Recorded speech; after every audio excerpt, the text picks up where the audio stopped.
Oliver and I, we just got back from the US, so we're very appreciative now of the Australian healthcare system. That's an understatement. I got a blister on my foot while I was just walking around New York, and I looked at the doctor clinic. I was like, oh my God, I actually might not be able to afford to go to a doctor here. And so I'm back, and we're very appreciative of the healthcare system.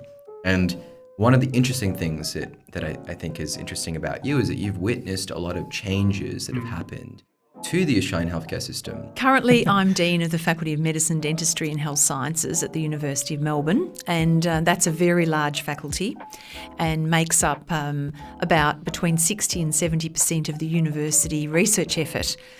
And, just some of the advances that we have in cancer care are just remarkable, from when I was a young doctor, where there would be giving news to people about diagnoses that were really life-ending. And now they're not.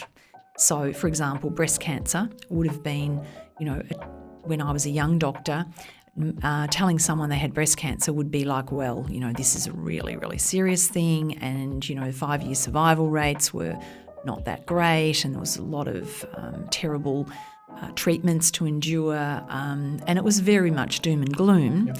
Whereas now a breast cancer diagnosis really is almost being considered as a, not quite a chronic disease, but not far off it. So it's just so much more hopeful.